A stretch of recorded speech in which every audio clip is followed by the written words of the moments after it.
व्याख्यामुद्रां करसरसिजैः पुस्तकं शङ्खचक्रे विप्रद्भिन्नस्फटिकरुचिरे पुण्डरीके निषण्णः अम्लानश्रीरमृतविशदैरंशभिप्लावयन् मामाविर्भूयादनगमहिमा मानसे वागधीशः नमस्ते प्राणेश प्रणतविभवाय वनिमगाः नमः स्वामिन् रामप्रियतमानुमन् गुरुगुण नमस्तुभ्यं भीमप्रबलतमकृष्णेष्ट भगवन् नमः श्रीमन्मध्वप्रदिश सुदर्शन्नो जय जय श्रीगुरुभ्यो नमः नारायणं सुरगुरुं जगदेकनाथं भक्तप्रियं सकललोकनमस्कृतं च त्रैगुण्यवर्जितमजं विभुमाद्यमीशं वन्दे भवग्नम् अमरासुरसिद्धवन्द्यं नारायणं नमस्कृत्य नरं चैव नरोत्तमं देवीं सरस्वतीं व्यासं ततो जयमुदीरये। ವೇದವ್ಯಾಸರ ಮಹಾಭಾರತದ ಚಿಂತಕರಿಗೆ ವಂದನೆಗಳು. ಶಾಂತಿ ಪರ್ವದ 340ನೆಯ ಪ್ರವಚನ. ವೇದವ್ಯಾಸರೇ ಶುಕಾಚಾರ್ಯರಿಗೆ ಹೇಳುವ ಕೆಲವು ಸೃಷ್ಟಿಯ ರಹಸ್ಯಗಳ ಚಿಂತನೆಗಳು. ಅದನ್ನು ಭೀಷ್ಮರು ಧರ್ಮರಾಜ ಕೇಳಿದರ ಪ್ರಶ್ನೆಯ ಮೇಲೆ ನೆನಪಿಸಿಕೊಂಡು ಹೇಳುತ್ತಾ ಇದ್ದಾರೆ. ಕಾಲದ ಬಗ್ಗೆ ಬಹಳಷ್ಟು ಪರಿಚಯ ಮಾಡಿಸಿದ ವ್ಯಾಸರು ಈ ಕಾಲವು ಲೋಕದಲ್ಲಿ ಹೇಗೆ ತೆರೆದುಕೊಳ್ಳುತ್ತದೆ, ದಿನಮಾನ ವರ್ಷಗಳ ಚಿಂತನೆಗಳು ಹೇಗಿವೆ ಅಂತ ಹೇಳುತ್ತಾ ಬಹಳ ಸುಂದರವಾಗಿ ಬಹಳ ದೊಡ್ಡ ಮಟ್ಟಿನ ಕಾಲದ ಘಟ್ಟಗಳನ್ನು ಹೇಳುತ್ತಾರೆ. ಅಹೋರಾತ್ರೋ ವಿಭಜತೆ ಸೂರ್ಯ ಮಾನುಷ್ಯಲೋಕಿಕು. ಮನುಷ್ಯನನ್ನು ಮತ್ತೆ ಮನುಷ್ಯನ ಈ ಲೋಕವನ್ನು ಸಹ ಹಗಲು ರಾತ್ರಿಯಲ್ಲಿ ಸೂರ್ಯನೇ ತಿಳಿಸಿಕೊಡುವವನು. ಹೃದಯದ ಮೂಲಕ ಹಸ್ತದ ಮೂಲಕ ಈ ಲೋಕದಲ್ಲಿ ಹಗಲು ರಾತ್ರಿಯ ವ್ಯವಸ್ಥೆ ಸೂರ್ಯ ನಡೆಸಿಕೊಡುತ್ತಾ ಇದ್ದಾನೆ. ರಾತ್ರಿ ಸ್ವಪ್ನಾಯ ಸಂಯಾತಿ. ರಾತ್ರಿ ಕಾಲ ಎನ್ನುವುದನ್ನು ನಿದ್ದೆಗಾಗಿ ಮಾಡಿಬಿಡುತ್ತಾನೆ. ಚೇಷ್ಟಾಯಿ ಕರ್ಮಣಾಮಹ. ಹಗಲಿಗೆ ಕೆಲಸಗಳಿಗೆ. ಅದರಿಂದ ಈಗ ರಾತ್ರಿ ಹಗಲನ್ನು ಸೂರ್ಯ ಮಾಡುವ ಮೂಲಕ ಉದಯಾಸ್ತಮಾನದಿಂದ ಮನುಷ್ಯ ದುಡಿಯಲೂ ಬೇಕು, ಆ ಶ್ರಮವನ್ನು ಪರಿಹಾರ ಮಾಡಿಕೊಳ್ಳಿಕ್ಕೆ ವಿಶ್ರಾಂತಿಗಾಗಿಯೂ ಅತಿರಬೇಕು ಅಂತ. ಹೀಗಾಗಿ ಉದಯಾಸ್ತಮಾನಗಳು ಅವ್ಯವಸ್ಥಿತವಾಗಿದ್ದರೆ, ಅಂದರೆ ಬಹಳ ತಡವಾಗಿ ಅಸ್ತನಾಗ್ತಾನೆ, ಬಹಳ ಬೇಗವಾಗಿ ಉದಯನಾಗ್ತಾನೆ, ಅಥವಾ ಬಹಳ ತಡವಾಗಿ ಉದಯನಾಗ್ತಾನೆ, ಬಹಳ ಬೇಗವೇ ಅಸ್ತ ಆಗ್ತಾನೆ, ಇಂತಹ ಸಂದರ್ಭಗಳು ಇಂತಹ ಜಾಗಗಳು ಅಂತಾಗಿದ್ದರೆ, ಪ್ರದೇಶಗಳಾಗಿದ್ದರೆ ಅದು ಬಹಳ ಒಳ್ಳೆಯ ರೀತಿಯಲ್ಲಿ ಮನುಷ್ಯನ ಶ್ರಮಾಪನಯನವನ್ನಾಗಲಿ ಚೇಷ್ಟೆ ವ್ಯವಸ್ಥೆಗಳನ್ನಾಗಲಿ ಮಾಡುವುದಿಲ್ಲ ಅಂತ ಅರ್ಥ ಆಯಿತು. ಹಾಗೆ ಅಂತಹ ಪ್ರದೇಶಗಳು ಏನಾಯಿತು, ಸಾಧನ ಭೂಮಿಗಳಾಗಲಿಲ್ಲ. ಪ್ರಾಣಿ ಮರಮಟ್ಟುಗಳಿಗೆ ಆಗ್ಬೋದು. ಹೀಗಾಗಿ ಸೂರ್ಯನ ಮತ್ತೆ ಹಗಲು ರಾತ್ರಿ ವಿಭಾಗ ಧರ್ಮದಿಂದಾಗಿ ಮನುಷ್ಯನ ವ್ಯವಸ್ಥೆ ಅರ್ಥ ಆಯಿತು. ಇದು ರಾತ್ರಿ ಹಗಲುಗಳು ನಮಗೆ ಪ್ರತಿನಿತ್ಯದ ವ್ಯವಸ್ಥೆ ಅಂತ ನಮ್ಮ ಲೋಕಕ್ಕೆ, ಮನುಷ್ಯ ಲೋಕಕ್ಕೆ ಅಂತ ಹೇಳಿದರೆ, ಪಿತ್ರಿಯೇ ರಾತ್ರಿಹನಿ ಮಾಸಹ ಅಂತ ಹೇಳ್ತಾನೆ. ಪಿತೃಲೋಕಕ್ಕಾಗುವಾಗ ಇದು ಹಗಲು ರಾತ್ರಿ ಎನ್ನುವುದು ಒಂದು ತಿಂಗಳ ವ್ಯವಸ್ಥೆಯಲ್ಲಿ ಬರ್ತದೆ ಅಂತ. ಒಂದು ಹಗಲು ರಾತ್ರಿ ಎನ್ನುವುದು ಪಿತೃಲೋಕದಲ್ಲಿ ಒಂದು ತಿಂಗಳು. ಅದರಲ್ಲಿ ಇವತ್ತೇ ಪ್ರವಿಭಾಗ ತಯೋಹ ಪುನಃ, ಅದರಲ್ಲಿ ಅರ್ಧ ಅರ್ಧ. ನೋಡಿ, ಈಗ ಇದು ಅರ್ಧ ಅರ್ಧ ಆಗದೇ ಇದ್ದರೆ ಲೆಕ್ಕಾಚಾರದಲ್ಲಿ ಶುಕ್ಲಪಕ್ಷ ಕೃಷ್ಣಪಕ್ಷಗಳು ಹೇಳುವುದು. ಶುಕ್ಲೋಹ ಕರ್ಮಚೇಷ್ಟಾಯಾಮ್ ಕೃಷ್ಣ ಸ್ವಪ್ನಾಯ ಶರ್ವರಿ. ಕೃಷ್ಣಪಕ್ಷ ಅವರಿಗೆ ರಾತ್ರಿ, ಶುಕ್ಲಪಕ್ಷ ಅವರಿಗೆ ಹಗಲು. ನೋಡಿ, ಕ್ರಮ ಪ್ರಕಾರ ಶುಕ್ಲಪಕ್ಷ ಮತ್ತು ಕೃಷ್ಣಪಕ್ಷದಲ್ಲಿ 15 ದಿನಗಳೇ ಇರುವುದು. ಇಲ್ಲಿ ಲೋಕದಲ್ಲಿ, ಮನುಷ್ಯ ಲೋಕದಲ್ಲಿ ರಾತ್ರಿ ಮತ್ತು ಹಗಲು ಉದ್ದಗಿಡ್ಡ ಆಗಿದ್ದರೆ ಅವರಿಗೆ ಶುಕ್ಲಪಕ್ಷ ಕೃಷ್ಣಪಕ್ಷ 15 ದಿನ ಆಗುವುದು ಹೇಗೆ? ಒಂದು ಹಗಲು ಉದ್ದಾಗಿದ್ರೆ ಅವರಿಗೆ ಶುಕ್ಲ ಪಕ್ಷ ದೊಡ್ಡದಾಗಬೇಕು, ಕೃಷ್ಣ ಅನ್ನ. ಒಂದು ರಾತ್ರಿ ದೊಡ್ಡದಾದರೆ ಸೂರ್ಯ ತಡವಾಗಿ ಉದಯಿಸುವುದು, ಬೇಗವಾಗಿ ಮುಳುಗುವುದು ಆಗಿಬಿಟ್ರೆ ರಾತ್ರಿ ದೊಡ್ಡದಾಯಿತು. ರಾತ್ರಿ ದೊಡ್ಡದಾದರೆ ಅವರಿಗೆ ಕೃಷ್ಣ ಪಕ್ಷ ದೊಡ್ಡದಾಗಬೇಕು. ಅದು ಇದು ಸಮವಾದ ಒಂದು ವ್ಯವಸ್ಥೆ ಉಂಟು ಅಂತ ಕಾಣುತ್ತದೆ.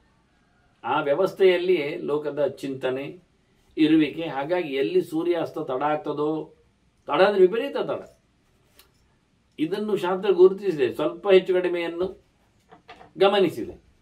ಬಹಳ ತೀರಾ ಹೆಚ್ಚು ಕಡಿಮೆಗಳು ಉಪಯೋಗ ಇಲ್ಲ. 10 ಗಂಟೆಗೆ ರಾತ್ರಿ ಆಗುವುದು, ಬೆಳಿಗ್ಗೆ 2 ಗಂಟೆಗೆ ಉದಯ ಆಗುವುದು, ಇವೆಲ್ಲ ಸಾಧನಾಂಶಗಳು, ಸಾಧನಾ ಭೂಮಿಗಳಾಗಿ ಕಾಣುವುದಿಲ್ಲ ಮನುಷ್ಯ ಮಾತ್ರನಿಗೆ.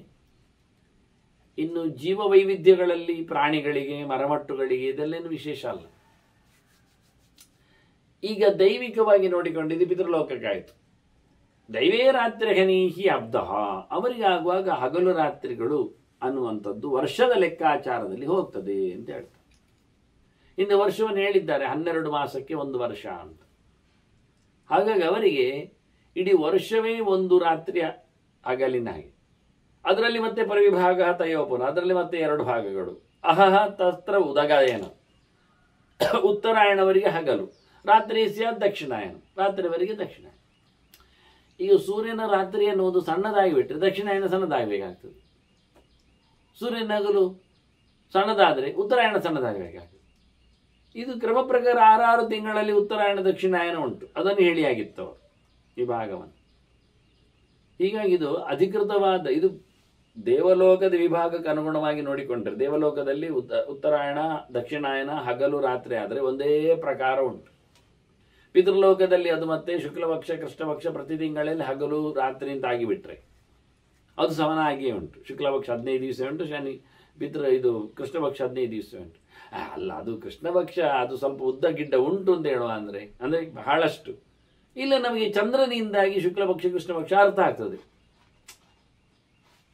ಕಲೆಯ ವೃದ್ಧಿ ಹ್ರಾಸದಿಂದ ಅದು ಹಾಗೆ ರಾತ್ರಿ ಹಗಲುಗಳು ಹೆಚ್ಚು ಕಡಿಮೆ 1 ಗಂಟೆಯಲ್ಲಿ ಬಂದಾಗೆ. ಈಗ ಸೂರ್ಯೋದಯ 6 ಆಗ್ತದೆ ಇಟ್ಕೊಳ್ಳಿ, 6:10 ಬಿಡಿ, 6 ಅಂತ ಇಟ್ಕೊಳ್ಳಿ, ಸೂರ್ಯಾಸ್ತ 7. ಈಗೇನಾಯಿತು, ಆ ಲೆಕ್ಕಾಚಾರದಲ್ಲಿ 1 ಗಂಟೆ ಹೆಚ್ಚಿಗೆ ಆಯಿತು ಹಗಲು, ರಾತ್ರಿ 1 ಗಂಟೆ ಕಮ್ಮಿ ಆಯಿತು. ಆದ್ದರಿಂದ ಶುಕ್ಲ ಕೃಷ್ಣ ಪಕ್ಷದಲ್ಲಿ 1 ದಿನ ಹೆಚ್ಚು ಕಮ್ಮಿ ಆಗ್ಬೋದು, ಹೆಚ್ಚು ಕಡಿಮೆ ಆಗ್ತದೆ. ಇದು ಲೆಕ್ಕಾಚಾರ. ಒಂದಲ್ಲ ಅರ್ಧ ದಿನಕ್ಕೆ ಬರುತ್ತೆ, 1 ದಿನ ತಗೊಳ್ಳಿ. ಅಂದರೆ ಕೆಲವೊಮ್ಮೆ ಕೃಷ್ಣ ಪಕ್ಷ 14 ದಿನದ್ದು ಬರುತ್ತೆ, ಕೆಲವೊಮ್ಮೆ ಶುಕ್ಲ ಪಕ್ಷ 16 ದಿನದ್ದು ಬರ್ತದೆ, ಕೆಲವೊಮ್ಮೆ ಕೃಷ್ಣ ಪಕ್ಷ 16 ದಿನದ್ದಾಗಿದೆ, ಶುಕ್ಲ ಪಕ್ಷ 15 ದಿನ 14 ದಿನಕ್ಕೂ ಬರ್ತದೆ. ಇದು ಸರಿ. ಹಾಗೆ ಉತ್ತರಾಯಣ ದಕ್ಷಿಣಾಯನದಲ್ಲಿ ಆಗುವುದೇ ಇಲ್ಲ, 3 ತಿಂಗಳು 3 ತಿಂಗಳೇ. ಆ ತಿಂಗಳಿನಲ್ಲಿ 1-2 ದಿನಗಳು ಆಚೀಚೆ ಇರ್ತವೆ, ಆದ್ರಿಂದ ಪರವಾಗಿಲ್ಲ. ಕೃಷ್ಣ ಶುಕ್ಲ ಕೃಷ್ಣ ಪಕ್ಷ ಭೇದದಲ್ಲಿ ಬಂದಿರತಕ್ಕ 1-2 ದಿನದ ಹೆಚ್ಚು ಕಡಿಮೆಯಲ್ಲಿ ಆಗ್ತದೆ. ಅದನ್ನು ಒಂದೊಮ್ಮೆ ಕಮ್ಮಿ ಪಕ್ಷದಲ್ಲಿ 10 ಗಂಟೆಗೆ ಅಸ್ತ ಅಂದರೆ 2-3 ಗಂಟೆಗೆ ಉದಯ ಅಂದ್ರೆ ಏನಾಯ್ತು, ರಾತ್ರಿ ಮಾನ ಎನ್ನುವುದು ಬರೇ 5-6 ಗಂಟೆಯಲ್ಲಿ ಆಯಿತು. 12 ಗಂಟೆಯಲ್ಲಿ 5-6 ಗಂಟೆಯಲ್ಲಿ ಅಂದರೆ ಶುಕ್ಲ ವರ್ಷ ಎನ್ನುವುದು ಅಥವಾ ಕೃಷ್ಣಪಕ್ಷ ಎನ್ನುವುದು 5-6 ದಿನಕ್ಕೆ ರೆಡ್ಯೂಸ್ ಆಗಬೇಕಾಗ್ತದೆ. ಅಷ್ಟು ಬೇಗ ಚಂದ್ರನಲ್ಲಿ ವೃದ್ಧಿ ಹ್ರಾಸ ನಾವು ನೋಡ್ಲಿಕ್ಕೆ ಬರ್ತದ? ಅವು ನಿಧಾನ ಬೆಳೆದದ್ದು ಕಾಣ್ತದ, ಬೇಗನೆ ಹ್ರಾಸ ಆದದ್ದು ಕಾಣ್ತದ, ಅಥವಾ ಬೇಗನೆ ಬೆಳೆದದ್ದು ಕಾಣ್ತದ, ನಿಧಾನ ಹ್ರಾಸ ಆದದ್ದು ಕಾಣ್ತದ? ದಿನಕ್ಕೆ ಒಂದೇ ಕಲೆಯ ಕ್ರಮಬದ್ಧವಾಗಿ 2 ಕಲೆಗಳೇ ಕಮ್ಮಿ ಆಗುವ ಮೂಲಕ. ಇದನ್ನು ಧರ್ಮಶಾಸ್ತ್ರಗಳಿಗೆ ಹೋಗುವಾಗ ನಾವು ಕೃಚ್ಛ ಚಾಂದ್ರಾಯಣಾದಿಗಳ ಅನ್ವಯ ಮಾಡುವಾಗ ಅವರು ಶುಕ್ಲ ಕೃಷ್ಣ ಪಕ್ಷವನ್ನು ನೋಡಿಕೊಂಡೇ 1 ತುತ್ತು ಹೆಚ್ಚು ಮಾಡಲಿಕ್ಕೆ 1 ತುತ್ತು ಕಮ್ಮಿ ಮಾಡಲಿಕ್ಕೆ ಊಟದಲ್ಲಿ ಹೇಳ್ತಾರೆ, ತಿಂಗಳ ಊಟದಲ್ಲಿ ಪ್ರಾಯಶ್ಚಿತ್ತಾರ್ಥವಾಗಿ. ಅದು 15 ದಿನದ ವ್ಯಾಪ್ತಿಯದ್ದೇ ಆಗ್ತದೆ. 1 ತುತ್ತು ಹೆಚ್ಚು ಮಾಡ್ತಾ ಬರುವಾಗ 15-16 ತುತ್ತುಗಳಿಗೆ ಒಳಗೆ ಹೋಗ್ತಾ ಇರ್ತದೆ. ಇದು ಒಂದೊಮ್ಮೆ ಶುಕ್ಲ ಕೃಷ್ಣ ಪಕ್ಷಗಳೆಲ್ಲ ಮೇಲೆ ಕೆಳಗೆ ಆಗಿಬಿಟ್ರೆ ಅವರು 4 ತುತ್ತು ತಿನ್ನುವಾಗ ಅಂದರೆ ಹ್ರಾಸಕ್ಕೆ ಎಲ್ಲವನ್ನು ಅದು ಉಪಯೋಗಿಸಿಕೊಳ್ಬೋದು. ರಾತ್ರಿ ಕಮ್ಮಿ ಆಗಲಿಕ್ಕೆ ಹ್ರಾಸ ಮಾಡ್ತಾ ಬರುವಾಗ ಕೃಷ್ಣ ಪಕ್ಷದಲ್ಲಿ ಹ್ರಾಸ ಆಗುವುದರಿಂದ 4 ತುತ್ತಿಗೆ ಮತ್ತೆ ತಿಂದುಕೊಂಡು ಬೆಳಿಲಿಕ್ಕೆ ಆಗುವ ಶುಕ್ಲ ಪಕ್ಷ ದೊಡ್ಡದವನಿಗೆ 25 ದಿವಸದ್ದು 1 ತುತ್ತು ಹೆಚ್ಚಾಗಿ 25-26 ತುತ್ತಿಗೆ. ಇಂಥ ಲೆಕ್ಕಾಚಾರ ಕೃಷ್ಣ ಚಾಂದ್ರಾಯಣ ಮಾಡಿದ್ರೆ ಭಾರಿ ಖುಷಿ ಆಗ್ತದೆ. ಧರ್ಮಶಾಸ್ತ್ರ ಉಪಯೋಗ ಕೊಡ್ತಾ ಇಲ್ಲ ನೋಡಿ. ಅನೇಕ ಕಾಲದ ಒಂದು ಚಿಂತನೆಯನ್ನು ನಾವು ನೋಡಿಕೊಳ್ಳುವ ಮೂಲಕ ಪಿತೃಲೋಕಕ್ಕೂ ದೈವಲೋಕಕ್ಕೂ ಸಂಬಂಧಪಟ್ಟಂತೆ, ದೇವತೆಗಳ ಲೋಕಕ್ಕೂ ಸಂಬಂಧಪಟ್ಟಂತೆ ನಮ್ಮ ಕರ್ಮಾಂಗಗಳಿಗೂ ಉತ್ತರಾಯಣದಲ್ಲಿ ನಮ್ದೆಲ್ಲ ಶುಭ ಕರ್ಮಗಳಾಗುವಂಥದ್ದು, ದೈವಿಕ ಕರ್ಮಗಳಾಗುವಂಥದ್ದು, ಪ್ರತಿಷ್ಠಾ ಪೂಜಾ ಇತ್ಯಾದಿಗಳಾಗುವಂಥದ್ದು. ದಕ್ಷಿಣಾಯನದಲ್ಲಿ ಇಲ್ಲ. ಅದು ರಾತ್ರಿಯ ಹೊತ್ತು ಅಂತ ಹೇಳಿಕೊಂಡು ದೇವತೆಗಳಿಗೆ ಪೂಜೆ ಪುನಸ್ಕಾರಗಳು ಪ್ರತಿಷ್ಠಾದಿಗಳು ನಡೆಯುವುದಿಲ್ಲ. ಹೀಗಾಗಿ ಇದನ್ನೆಲ್ಲ ಇಟ್ಟುಕೊಂಡಾಗ ಸ್ಪಷ್ಟವಾಗಿಯೂ ಈ ಭೂಮಿಯಲ್ಲಿ ಸಮ ವ್ಯವಸ್ಥೆಯಲ್ಲಿರತಕ್ಕಂತಹ ಸೂರ್ಯೋದಯ ಸೂರ್ಯಾಸ್ತಗಳ ತಾಣಗಳು ಮನುಷ್ಯೋತ್ತಮರ ಸಾಧನೆಯ ಭೂಮಿ. ಇನ್ನಂಥ ಕಡೆಗಳಲ್ಲಿ ಮನುಷ್ಯ ಅಧಮರು ಇರಬಹುದು, ಮ್ಲೇಂಚೊರೆ ಇದ್ದಾಗಿ, ಹಿಂದೆ ರಕ್ಕಸರು ಇದ್ದಾಗಿ, ಅಂಥವರೆಲ್ಲ ಇತರ ಭೂಮಿಗಳಲ್ಲಿ ವಾಸ ಮಾಡುತ್ತಾ ಭೋಗಕ್ಕಾಗಿ, ಬದುಕಿಗಾಗಿ, ಇನ್ಯಾರದ್ದೋ ಜೀವಹಾನಿಗಾಗಿ ಅವರು ಇರುವಂತೆ ಆಗುವುದು. ಅದ್ದಿದ್ದಿರಬೇಕು. ಆ ತಾಣಗಳನ್ನೆಲ್ಲ ರಾಜ ಅಂಥವರನ್ನು ಬದಿಗೆ ದೂಡಿ ಇಲ್ಲಿ ಬಾರದಂತೆ ಅವರನ್ನು ನೋಡಿಕೊಂಡು ಧರ್ಮವನ್ನು ಉಳಿಸಿರಬೇಕು. ಒಂದು ಸಮಯದಲ್ಲಿ ರಾಜ ಅಂತಹ ಜನರನ್ನು ಹಿಮ್ಮೆಟ್ಟಿಸಿ ಅವರಲ್ಲೇ ಉಳಿಯುವಂತೆ, ಕತ್ತಲ ಭೂಮಿಯಲ್ಲೇ ಉಳಿಯುವಂತೆ, ಭೋಗ ಭೂಮಿಯಲ್ಲಿ ಅವರು ಇರುವಂತೆ ಮಾಡಿಕೊಂಡು ಬಹಳ ದೊಡ್ಡ ಮಟ್ಟಿನ ಅರಸೊತ್ತಿಗೆಯನ್ನು ಮಾಡಿಕೊಂಡಿರಬೇಕು. ಹೀಗಾಗಿ ಇಷ್ಟು ಸ್ಪಷ್ಟವಾಗಿ ಹೇಳುತ್ತಾ ಈ ದೈವಿಕವಾದ ಕಾಲದ ಚಿಂತನೆಯಲ್ಲಿ ಚತ್ವಾರ್ಯಾಹು ಸಹಸ್ರಾಣಿ ವರ್ಷಾಣಂ ತಚ್ಚತುರ್ಯುಗಂ, ಈ ದೈವಿಕವಾದಂತಹ ವರ್ಷದ ಲೆಕ್ಕದಲ್ಲಿ ಅವರಿಗೆ ಒಂದು ರಾತ್ರಿ ಹಗಲು ಅಂದರೆ ಒಂದು ವರ್ಷ ಆಯಿತು. ಅಂಥದ್ದವರಿಗೆ 360 ದಿನಗಳಾಗಿವೆ ಅಂದರೆ 360 ವರ್ಷ ಆದಾಗ ಲೆಕ್ಕ ಆಯಿತು. ಈ ಲೆಕ್ಕಾಚಾರದಂತೆ 4000 ವರ್ಷಗಳು,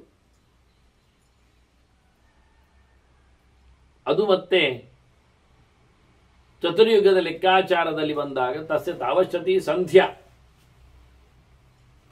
ಇದು ಯಾವುದಕ್ಕೆ 4 ಯುಗಕ್ಕೆ ಬಂದಾಗ 4 ಚತ್ವಾರ್ಯಾಯು ಸಹಸ್ರಾಣಿ ವರ್ಷಾಣಂ ಚತುರ್ಯುಗಂ ತಸ್ಯ ಕಾವಶ್ಯತಿ ಸಂಧ್ಯಾ ಸಂಧ್ಯಾಂಶಶ್ಚ ತಥಾವಿಧ. 4000 ವರ್ಷ ಕೃತಯುಗದಲ್ಲಿ ವ್ಯವಸ್ಥಿತವಾದಂತಹ ಕಾಲ, ಅದರಲ್ಲಿ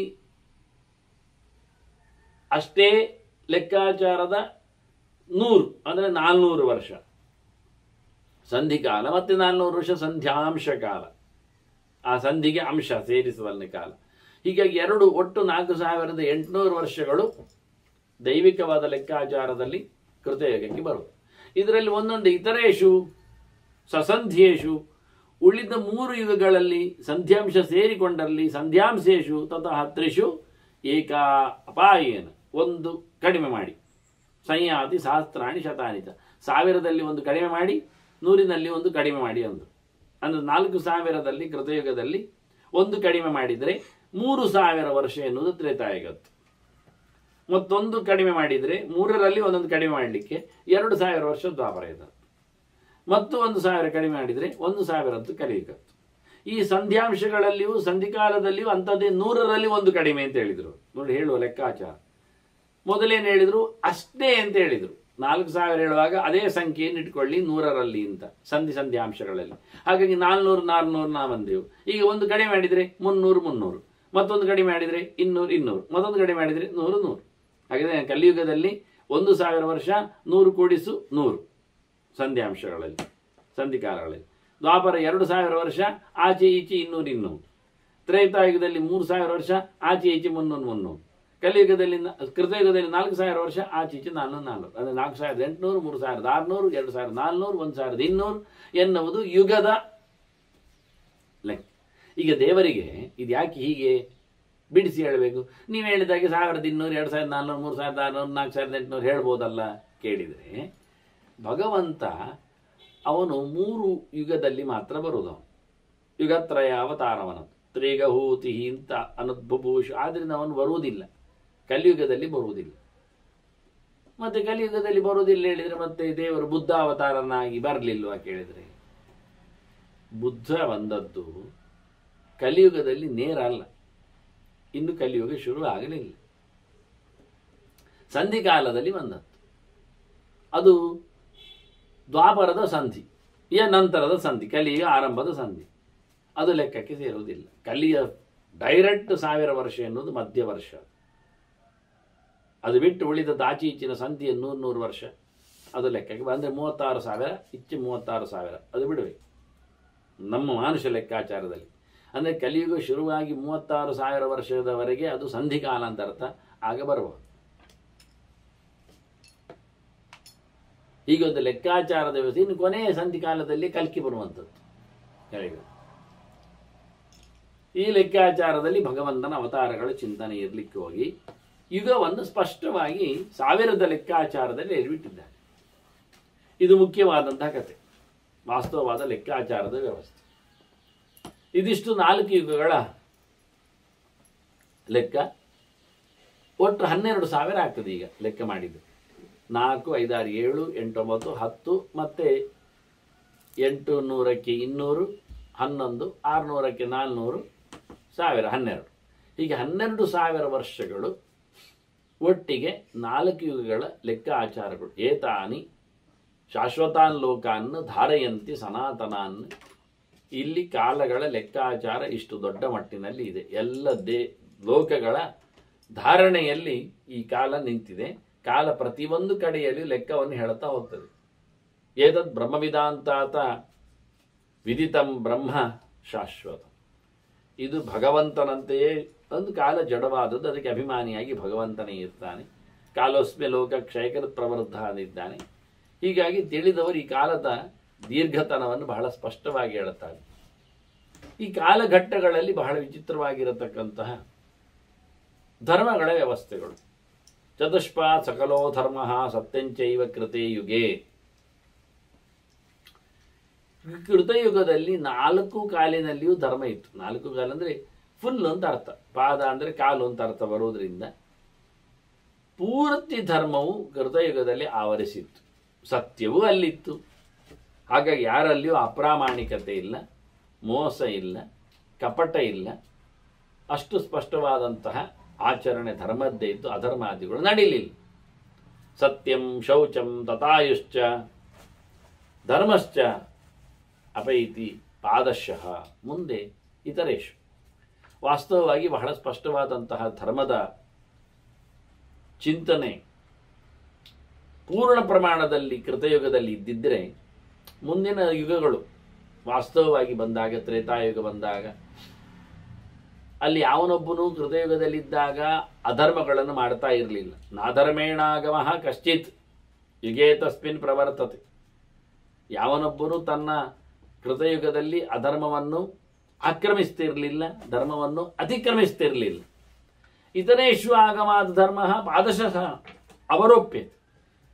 ಉಳಿದ ಯುಗಗಳನ್ನು ಲೆಕ್ಕಾಚಾರದಲ್ಲಿ ತಂದಾಗ ಧರ್ಮವು ಒಂದೊಂದೇ ಅಂಶಗಳಲ್ಲಿ, ಅಂದರೆ ಪಾದಾಂಶದಲ್ಲಿ, ಕಾಲಿನ ಪ್ರಕಾರದಲ್ಲಿ ಕಮ್ಮಿ ಆಗ್ತಾ ಬರ್ತದೆ.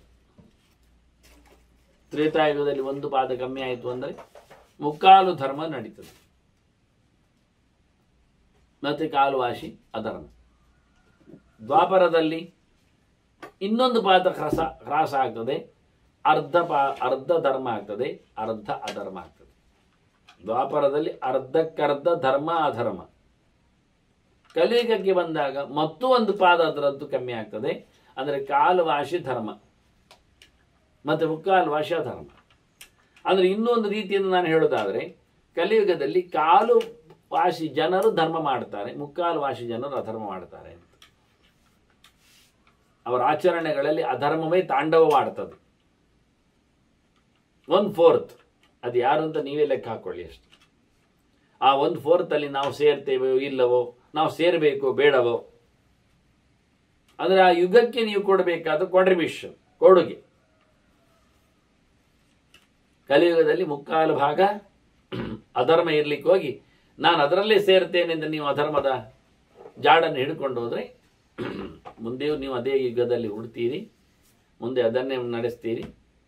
ಮುಂದೆ ಪರಿಪೂರ್ಣವಾಗಿ ಅದನ್ನು ನೀವು ಗೆದ್ದದ್ದರಿಂದ ನಿಮಗೆ ನಿತ್ಯ ನರಕಾದಿಗಳು ಪ್ರಾಪ್ತಿ ಆಗ್ತವೆ. ಅಧರ್ಮಕ್ಕೆ ಅದು ಇದ್ದದ್ದೇ. ಅಧರ್ಮದ ರಿಸಲ್ಟ್ ಏನು ಎನ್ನುವುದದು ಪ್ರತ್ಯೇಕ ಹೇಳಿದ್ದಾರೆ ಹಿಂದೆ. ಹೀಗಾಗಿ ಆಗುವಂಥ ಕಥೆಯನ್ನು ಉಲ್ಲೇಖ ಮಾಡಿದೆ. ಕಮ್ಮಿ ಆಗುವುದರಲ್ಲಿ ಏನೆಲ್ಲ ಕಮ್ಮಿ ಆಗ್ತದೆ ಹೇಳಿದರೆ, ಸತ್ಯಂ ಶೌಚಂ ತಥಾ ಆಯುಶ್ಚ ಧರ್ಮಶ್ಚ ಪೈತಿ ಪಾದಶಃ. ಸತ್ಯ ಕಮ್ಮಿ ಆಗ್ತಾ ಬರ್ತದೆ. ಸತ್ಯ ಹೇಳುವವರು ದ್ವಾಪರದಲ್ಲಿ ಅರ್ಧಕ್ಕರ್ಧ ಜನ ಇದ್ದಾರೆ, ಅರ್ಧಕ್ಕರ್ಧ ಜನ ಸುಳ್ಳು ಹೇಳುವವರು ಇರ್ತಾರೆ. ಕಲಿಯುಗದಲ್ಲಿ ಮುಕ್ಕಾಲಂಶ ಜನರು ಸುಳ್ಳೇ ಹೇಳುವುದು, ಸತ್ಯ ಹೇಳುವವರು 1% ಜನ. ಅದು ಧರ್ಮ ಮಾಡುವವರೇ ಆಗಬೇಕಾಗಿಲ್ಲ. ಮತ್ತೆ ಆಗ ನಾವು ಹೇಳಿದ 1% ಜನ ಧರ್ಮ ಮಾಡ್ತಾರೆ ಅಂತ, ಅದೇ 1% ಜನರು ಸತ್ಯ ಹೇಳ್ತಾರೆ ಅಂತ ಆಗೋದಿಲ್ಲ. ಯಾವುದೋ ಕಾಲು ಜನರು ಸತ್ಯ ಹೇಳುವವರು, ಯಾವುದೋ 1% ಜನರು ಧರ್ಮ ಮಾಡುವವರು. ಹಾಗಾಗಿ ಏನಾಯಿತು, ಇನ್ನಷ್ಟು ಕುಂಠಿತತೆ ಕಾಣ್ತದೆ, ಹೇಸಿಗೆ ಕಾಣ್ತದೆ. ಅಧರ್ಮಗಳಲ್ಲಿಯೂ ಸತ್ಯವಂತರು ಇರ್ತಾರೆ, ಧರ್ಮಾತ್ಮರಲ್ಲಿಯೂ ಸುಳ್ಳುಗಾರರು ಇರ್ತಾರೆ. ಹಾಗಾಗಿ ಟೋಟಲಿ ಅವರನ್ನು ಹೇಳುವಂತೆ ಕಾಣುತ್ತಾ ಇಲ್ಲ. ಸಾಮಾನ್ಯವಾಗಿ ಇರಬಾರ್ದು ಅಂತಲ್ಲ, ಧರ್ಮಾತ್ಮನೂ ಸತ್ಯಾತ್ಮನೂ ಒಬ್ಬನೇ ಆಗ್ಬೋದು, ಒಬ್ಬರಲ್ಲಿ 2 ಗುಣಗಳು ಬರುವುದು. ಇನ್ನೊಂದು ಹೇಳ್ತಾನೆ, ಕಮ್ಮಿ ಆದದ್ದು ಏನು ಅಂದರೆ ಶೌಚ, ಮಡಿವಂತಿಗೆ, ಶುದ್ಧತೆ ಇಲ್ಲ. ಬಹಳ ಬಗೆಯಿಂದ ಶುದ್ಧವನ್ನು 2-3 ಪ್ರಕಾರದಲ್ಲಿ ಉಲ್ಲೇಖ ಮಾಡುತ್ತಾರೆ. ಶೌಚಂತು ದ್ವಿಧಂ ಪ್ರೋಕ್ತಂ ಅಂತ, ಬಾಹ್ಯಂ ಅಭ್ಯಂತರಂತದ ಅಂತ, ಒಳಗೆ ಹೊರಗೆ 2 ರೀತಿಯಿಂದ ಶುದ್ಧತೆಯನ್ನು. ಹೊರಗೆ ಶುದ್ಧರು ಯಾರೂ ಆಗ್ಬೋದು, ಎಷ್ಟು ಬಗೆಯಿಂದಲೂ ಶುದ್ಧ ಆಗಲಿಕ್ಕೆ ಹೊರಗಿಂದ ಬರ್ತದೆ, ಮಾಡಿಕೊಳ್ಳುತ್ತಾರೆ. ಆದರೆ ಒಳಗಿನ ಶುದ್ಧತೆ ಉಂಟಲ್ಲ, ಅದು ಯಾವ ಕಾಲದಲ್ಲಿ ಒಂದು ಹಾಳಾದರೆ ಮತ್ತೆ ರಿಪೇರಿ ಆಗುವಂಥದ್ದು. ಬಹಳಷ್ಟು ಕಡೆಯಲ್ಲಿ ಹೇಳಿದಾಗೆ ಶೂದ್ರ ನಮ್ಯಸ್ಯ ಚೋದರೆ ಅಂತಾರೆ. ಅಸಂಸ್ಕೃತನಾದವನ ಕೈಯಿಂದ ಏನು ನೀವು ತಗೊಂಡು ತಿಂತೀರಿ, ಕುಡಿತೀರಿ, ಅಥವಾ ಅವರ ಮುಟ್ಟಿದ್ದನ್ನು ಅವರು ಉಪಯೋಗಿಸಿಕೊಂಡದ್ದನ್ನು ನೀವೇನು ಉಪಯೋಗಿಸಿಕೊಳ್ಳುತ್ತೀರಿ. ಉದಾಹರಣೆಗೆ ಒಂದು ಟ್ಯಾಂಕಿ ಅಂತ ಇಟ್ಕೊಳ್ಳಿ, ನೀರಿನ ಟ್ಯಾಂಕಿ, ಬಹಳ ದೊಡ್ಡ ಮಟ್ಟಿನದ್ದು ನೀರಿನ ಟ್ಯಾಂಕಿ. ಅದರಲ್ಲಿ 10 ಆ ಟ್ಯಾಂಕಿಗೆ ಎಲ್ಲಿಂದಲೇ ನೀರು ಬಂದು ಬೀಳಲಿ, ಅದು ಸರ್ಕಾರದವರು ಬೇಕಾದ್ರೆ ತುಂಬಿಸಲಿ, ಅದು ಮತ್ತೆ ನೋಡುವ, ಅದು ಬಾವಿಯಿಂದಲೇ ಅದು ತುಂಬಿಕೊಳ್ಳಿ.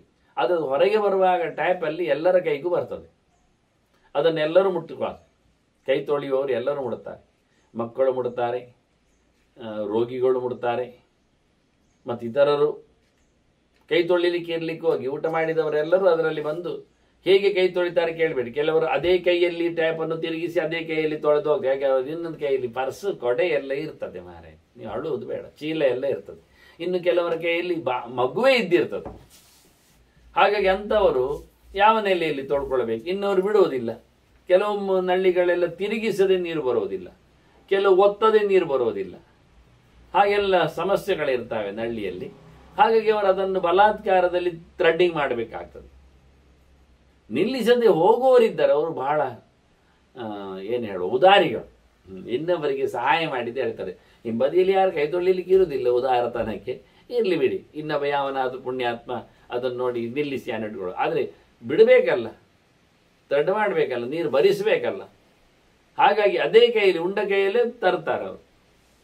ಕೆಲವೊಮ್ಮೆ ಉಂಡ ಕೈಯಲ್ಲಿ ಸ್ವಲ್ಪ ಕೈಯನ್ನು ಮುಷ್ಟಿ ಮಾಡಿಕೊಂಡು ಗುದ್ದಿ ಅದನ್ನು ಬಾಯಿಯಲ್ಲಿ ತೆಗಿತಾರೆ ನಳ್ಳಿಯಲ್ಲಿ.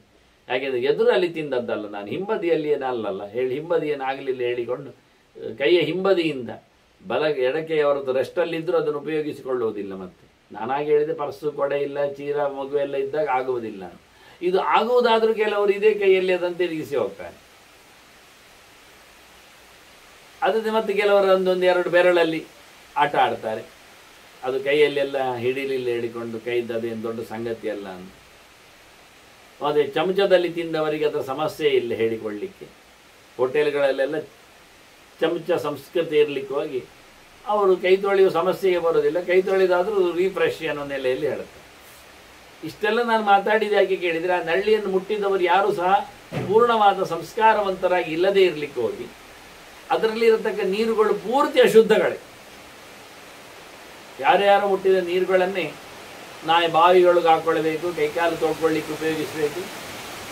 ಬಾಯಿ ಮುಕ್ಕಳಿಸಲು ನೀರು ಹಾಕ್ಕೊಂಡ್ರೆ ಅದು ಬಾಯಿಯಲ್ಲಿ ಪಸೆ ಅದು ಇದ್ದೇ ಇರ್ತದೆ. ಹಾಗಾಗಿ ಇವನಿಗೆ ಹೊಟ್ಟೆ ಒಳಗೆ ಅದರ ನೀರು, ಮೈಲಿಗೆ ನೀರು ಹೋಗ್ತದೆ.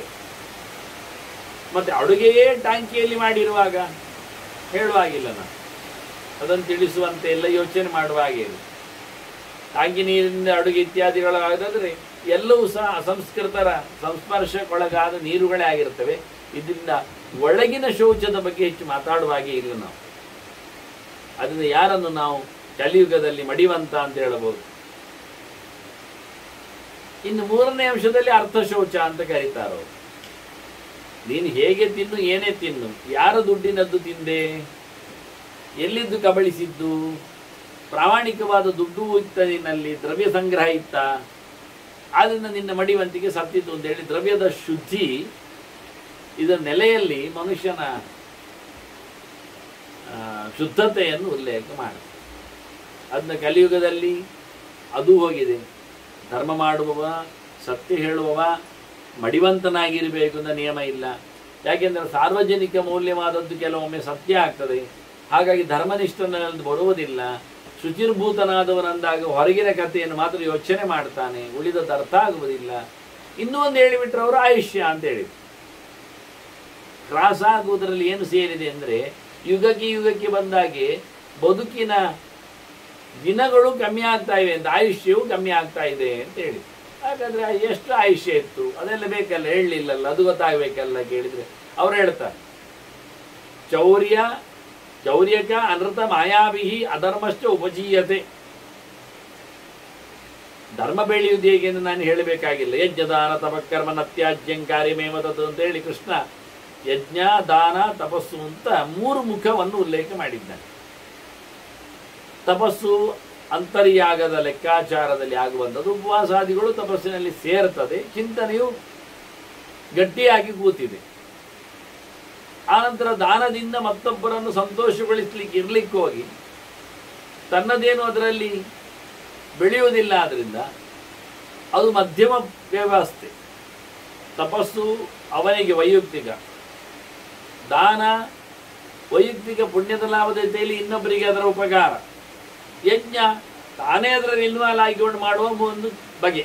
ಅದರಿಂದ ಯಜ್ಞವನ್ನು ಒಂದು ದೃಷ್ಟಿಯಿಂದ ನಾವು ತಾಮಸವಾದ ಒಂದು ಪ್ರಕ್ರಿಯೆ ಅಂತ ಹೇಳಿದರೆ ಅದರಲ್ಲಿ ಕಟ್ಟಿಗೆ ತರಲಿಕ್ಕುಂಟು, ಹೊಡಿಲಿಕ್ಕುಂಟು, ಇತರ ಪ್ರಾಣಿಗಳದ್ದು ವ್ಯವಸ್ಥೆ ಇದೆ, ಹಾಲು ತುಪ್ಪಕ್ಕೆ ಬೇಕು, ಜನ ಬೇಕು, ಪುರೋಹಿತ. ಒಂದು ದೃಷ್ಟಿಯಿಂದ ತಾಮಸವಾದ ಒಂದು ಧರ್ಮವೇ, ಧರ್ಮದಲ್ಲಿ ಒಂದು ಮುಖ. ಅದರಲ್ಲಿ ದಾನ ಎನ್ನುವುದು ರಾಜಸವಾದದ್ದು. ತಾನು ಸಂಪಾದನೆ ಮಾಡಿದ, ತಾನು ಒಟ್ಟು ಮಾಡಿಕೊಂಡ, ತಾನು ವ್ಯವಸ್ಥೆ ಮಾಡಿಕೊಂಡ, ಅವನು ಬೇಕಾದ್ರೆ ಅಡುಗೆ ಇರಲಿ, ಅನ್ನದಾನವೇ ಇರಲಿ, ಅವನು ಮಾಡಿದ ಕೆಲಸವನ್ನು ಹತ್ತಪ್ಪನಿಗೆ ಕೊಟ್ಟು ಬಿಡ್ತಾನೆ. ಅದರಲ್ಲಿ ಅವನಿಗೆ ಪುಣ್ಯ ಬಿಟ್ಟರೆ ಇನ್ನೇನಿಲ್ಲ. ಅದು ರಾಜಸ ಮುಖ. ಇನ್ನೊಬ್ಬರಲ್ಲಿ ಅದರದ್ದು ಟ್ರಾನ್ಸ್ಫಾರ್ಮ್ ಇದೆ.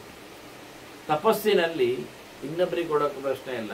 ತನ್ನ ಉಪವಾಸಾದಿಗಳು, ವ್ರತ ನಿಯಮಗಳು, ಜೊತೆಯಲ್ಲಿ ಪ್ರದಕ್ಷಿಣ ನಮಸ್ಕಾರಗಳು, ಇನ್ನೇನು ಹೂ ಇತ್ಯಾದಿಗಳ ಸೇವೆಗಳು, ಅಥವಾ ತನ್ನ ಚಿಂತನೆಗಳು, ಆಲೋಚನೆ ಅಂತ ಓದುಗಳು, ಅಧ್ಯಯನಗಳು, ಪಾಠಗಳು, ಪ್ರವಚನಗಳು, ಇದು ಅವನ ಬೆಳವಣಿಗೆಯಲ್ಲಿ ಇರ್ಲಿಕ್ಕೆ ಹೋಗಿ ಇದು ಸಾತ್ವಿಕವಾದಂಥ ಈ ಧರ್ಮದ 3 ಮುಖಗಳಲ್ಲಿ 3 ಜಾಡುಗಳು ವಿಶ್ಲೇಷಣೆ ಮಾಡಿಕೊಂಡು.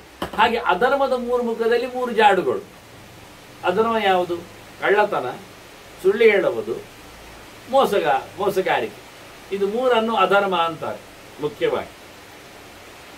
ಕಳ್ಳತನ ಅದು ಒಂದು ದೃಷ್ಟಿಯಿಂದ ಅದು ಕ್ರಿಯೆಯಲ್ಲಿ ಆಗುವಂಥದ್ದು, ದೈಹಿಕವಾದ ಕೆಲಸ,